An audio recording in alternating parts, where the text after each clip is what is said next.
السلام عليكم، سنة أولى عاملين إيه؟ يا رب تكونوا بخير.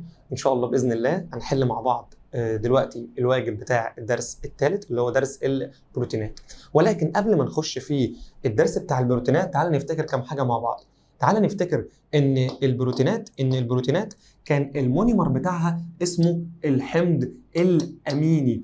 تعال نفتكر حاجة كمان، إن البروتينات اللي كان بيدخل في تركيبها ذرات الكربون والهيدروجين والأكسجين والنيتروجين، كان بيدخل معاه 4 حاجات. الثلاثة دول كانت بصفة أساسية، والنيتروجين معانا كان زيادة معاهم، كان ضيف جديد زي ما كنا بنقول في الشرح.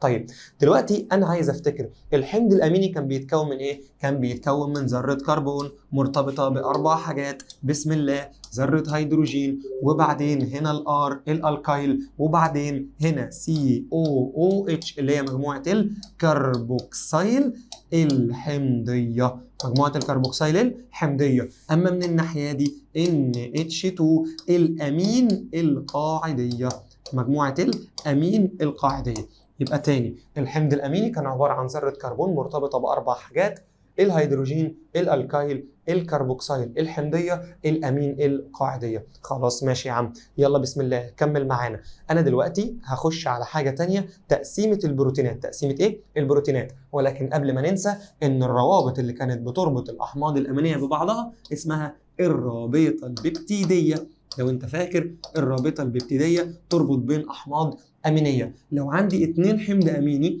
كنت بسميهم ثنائي البيبتايد، اما لو عندي اكتر من 2 حمض اميني بسميهم عديد البيبتايد، البروتينات عندي كانت نوعين، في بروتينات اسمها بسيطه، وفي بروتينات كان اسمها المرتبطه، اما بسيطه اما مرتبطه. ولو انت فاكر، البسيطه القلب يمين، القلب ايه؟ يمين، اللي كان موجود في بلازما الدم واوراق وبذور الاشجار. طيب المرتبطه اما حمض اميني زائد حديد، إما حمض أميني زائد يود، إما حمض أميني زائد فوسفور، إما حمض أميني زائد حمض نووي. طيب فاكر ولا حمض أميني زائد حديد كان بيديك حاجة اسمها هيموجلوبين، والهيموجلوبين ده اللي موجود في كرات الدم الحمراء.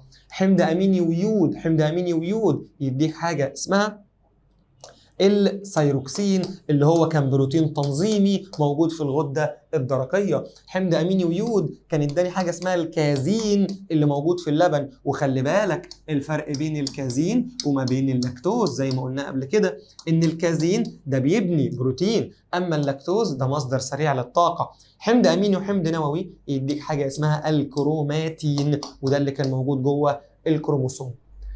اخر حاجه ختمنا بيها الدرس كان الكاشف بتاعك كان اسمه ايه؟ كان كاشف اسمه كاشف البيوريت. وكاشف البيوريت كان بيتحول من اللون الازرق الى اللون البنفسجي،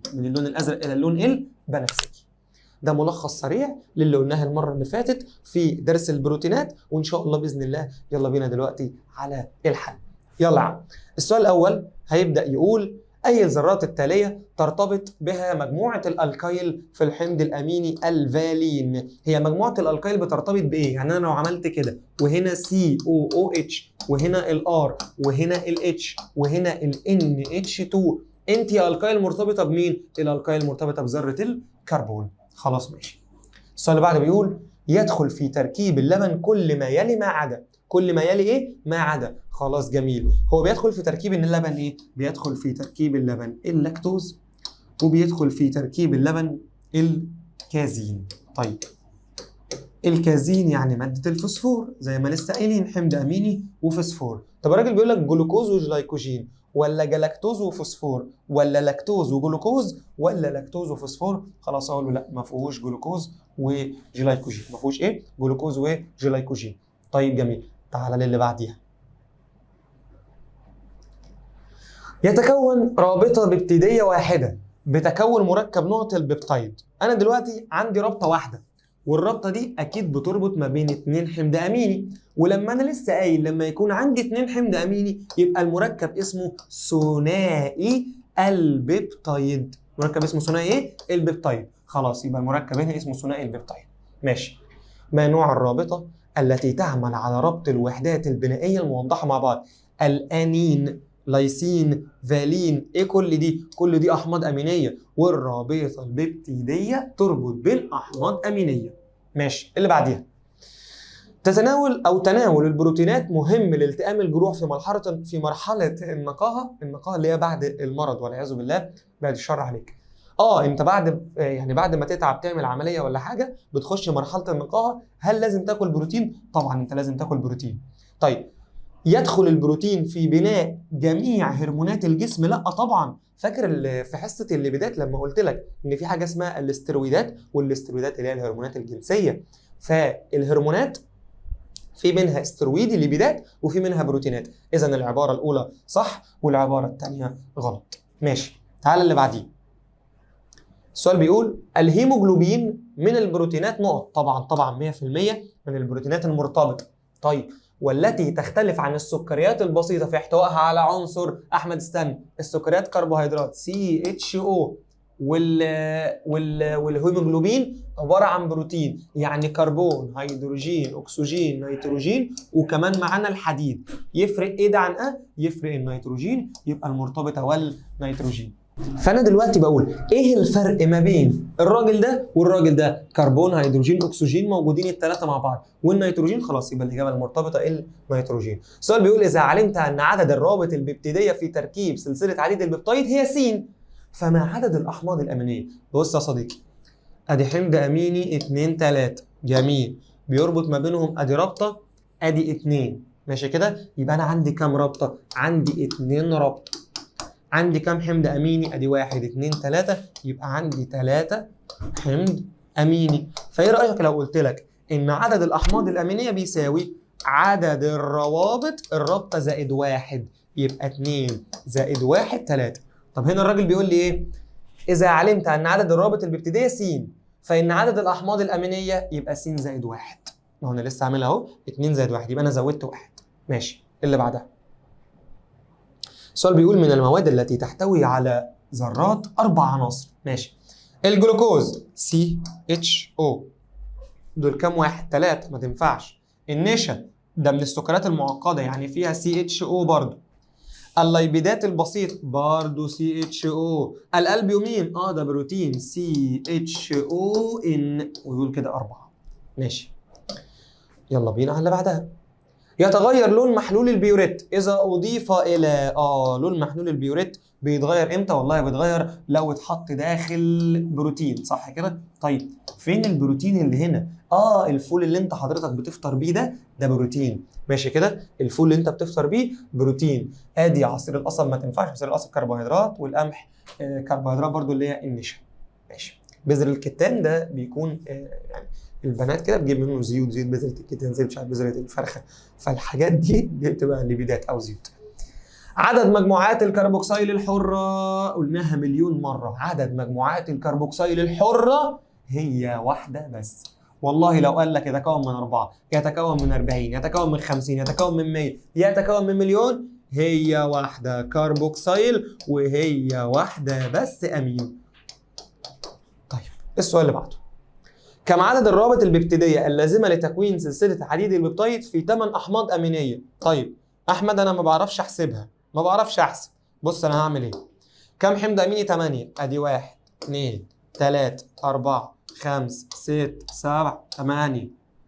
اربط ما بينهم، ادي رابطه 2 3 4 5 6 7، يبقى انا عندي كم رابطه؟ عندي 7 روابط. نفس فكره السؤال لسه قايلينه بتاع س زائد 1. طيب كم عدد الأحماض الأمينية في بروتين يلزم لهضمه 100 جزيء مية؟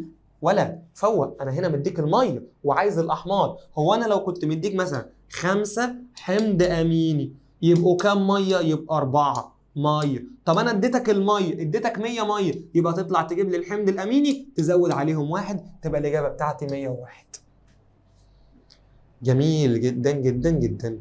يختلف الحمض الأميني عن الأحماض الأمينية الأخرى. طيب هو ايه يعني ايه الحمض الاميني يختلف عن الاخرى؟ هو احمد هو مش الحمض الاميني COOH، وهنا الكايل، وهنا هيدروجين، وهنا NH2 الامين، كربوكسيل حمضيه الامين القاعدي. طيب جميل.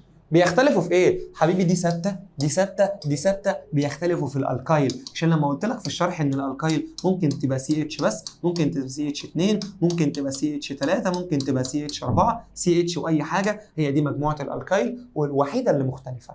طيب السؤال اللي بعده، ايه الرسمه اللي قدامي؟ الرسمه اللي قدامي انا شايف ان دي س هي عباره عن غده درقيه، والغده الدرقيه بيدخل في تركيبها حمض اميني زائد يود، طيب اللي هو بروتين اللي اسمه الثايروكسين.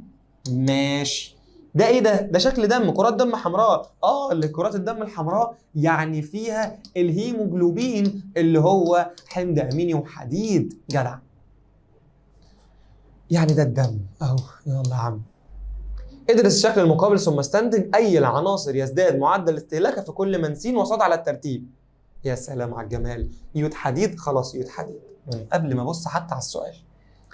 يلا بسم الله، السؤال اللي بعده.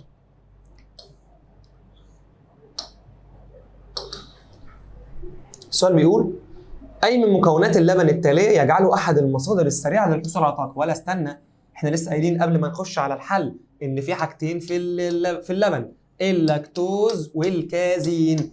اللاكتوز سريع للطاقه، والكازين بناء الانسجه. والكازين بناء الانسجه. طب الراجل في السؤال بيقول لك مصدر للحصول على طاقه، يبقى اختار طبعا السكر اللي هو اللاكتوز. السؤال اللي بعده اهو نفس الكلام، يساعد اللبن في بناء الخلايا لانه بيحتوي على فين الكازين؟ فين الكازين؟ ادي الكازين موجوده عندي اهي. طيب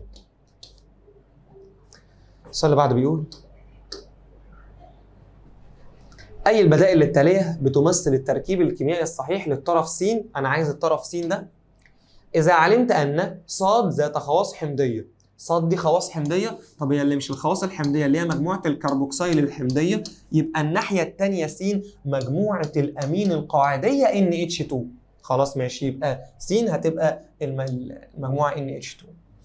اي المركبات التاليه تتشابه مع الذري مع الفوسفوليبيدات؟ تعال نشوف الفوسفوليبيدات. الفوسفوليبيدات كان فيها كربون، كان فيها هيدروجين، كان فيها اكسجين، كان فيها نيتروجين، كان فيها فوسفور. طيب الثايروكسين كان كربون وهيدروجين واكسجين ونيتروجين، حمض اميني ويود يديني الثايروكسين، لا انا مش عايز ده. الكازين كربون هيدروجين اكسجين نيتروجين، حمض اميني وفوسفور، كازين، مش دي شبه دي، خلاص يبقى الاجابه بتاعتي الكازين. اقصى عدد ممكن من ثلاثي البيبتايد التي يمكن تكوينها من 3 انواع مختلفه من الاحماض الامينيه. بص يا عسل، انا دلوقتي لو عندي 3 احماض امينيه، الحمض الاميني A وB وC، بيقول لك اكتر عدد من السلاسل اللي انت تكونها هنا يبقى ازاي؟ هو انا مش ممكن اجيب A اخليها ACB واعمل سلسله، او ممكن اخلي BAC واعمل سلسله، او ممكن اخلي CBA واعمل سلسله، هتقعد تفضل تبدل ما بينهم. طب يا عم ما تسهل على نفسك، هما كام حمض امين؟ 3، بيربطهم كام ربط؟ 2، يبقى 3 تربيع 3 أس 2 تديني 9. اصل انت هتقعد تبدل ما بينهم ليه؟ هم 3 احماض امينيه، بيربطهم كام ربط؟ 2، 3 أس 2 9 بكل بساطه. ايه اللي بعديها؟ السؤال بتاع الجدول بيقول الجدول التالي يوضح ما قد تحتويه بعض المواد الغذائيه من بعض الجزيئات العضويه كبيره الحجم بالجرام وعن طريق البيانات اجب. بس في تعديل بسيط يا اولاد، ان بدل الليبيدات هنا فالمفروض هي تبقى بروتينات او تبقى بروتين. ماشي كده؟ فانا هشوف كل وجبه من دول اللي هو طالبه واختار له اعلى نسبه ليها. مش فاهم، بص يا عم، يستخدمه الجسم اولا للحصول على طاقه. كان مين؟ كان السكريات، والسكريات يعني الكربوهيدرات. طيب ماشي، مين اعلى حاجه هنا هنستخدمها في الكربوهيدرات؟ الوجبه رقم 2 فيها 48 جرام، يبقى الوجبه رقم 2. وصلت كده؟ يعني انت بتشوف الحاجه اللي بتتكون واشوفه طالب ايه وانقيها من الوجبه. طيب رقم 2 يساهم بدرجه اقل في تركيب الدم. مين اللي بيخش في تركيب الدم؟ بلازما الدم اللي هي كانت البروتين الالبيومين. خلاص يبقى انا هدور على حاجه فيها بروتين. طيب هو طالب البروتين اقل ولا اعلى؟ لا طالب اقل. مين في دول بروتين اقل اللي هي 5/10، يبقى الوجبه رقم 2. طيب لا يخزن في الكبد. طب انت يا كبد كنت بتخزن ايه؟ كنت بتخزن الكربوهيدرات، مش هتخزن دهون. طب ما اشوف اعلى نسبة في الدهون، الوجبة رقم 3، يبقى انا اقول له 3 فقط. طيب تعالى اللي بعديها، يساهم بدرجة أكبر في تكوين الهرمونات الجنسية. هي مش دي كانت الليبيدات؟ والليبيدات مين في دول الليبيدات؟ الدهون. مين أعلى نسبة في الدهون؟ رقم 3. خلاص يبقى أنا هنا مضطر إن أنا أجاوب الإجابة رقم 3، مع إن كان المفضل يعني إن تقول لي إن هي الاسترويدات. ما هي برضو الاسترويدات أو الليبيدات المشتقة جاية من البسيطة والمعقدة، والدهون ليبيدات بسيطة. جميل. يلا اللي بعديها. يتكون جزيء الأنسولين من سلسلتين من عديد البيبتيد. السلسلة أ تتكون من 21 حمض أمين، تتكون من 21 حمض أمين. يعني كم مية؟ 21 ناقص 1 يديني 20 مية. وسلسلة ب من 30 حمض أميني، 30 ناقص 1 29. جمعت الاثنين دول على بعض بقوا 49. يا رب يا رب يا رب 49 هي موجودة. لتكوين عديد بيبتيد من 3 أحماض أمينية متشابهة مرتبطة مع بعض، ما أقصى عدد لأنواع سلاسل عديد البيبتيد ممكن إن إحنا نكونها. بص يا عم، سمي الله وفوق. يلا، أنا معايا 3 حمض أميني A وA وA، ما أنت أقول لك متشابهة. بيقول لك عايزين أقصى سلسلة من دول. يعني مثلا هات لي الA دي مكان دي والA دي مكان دي. أحمد أنت بتضحك عليا؟ طب ما أنا لو جبت دي مكان دي ودي مكان دي مفيش حاجة هتتغير. يبقى لما تلاقيهم متشابهة إيه متشابهة؟ لما تلاقيهم متشابهه خليهم خلاص، خليها هي سلسله واحده بس كفايه، لانك هتجيب دي مكان دي مكان دي هتفضل كلها نفس الايه. طيب، اذا صنفت البروتينات حسب وظيفتها في اي مما ياتي بروتين تنظيمي بتاع الغده الدرقيه. مين الغده الدرقيه؟ حمض اميني ويود يديني سيروكسين. وبس يا عم، خد يا عم نجمع.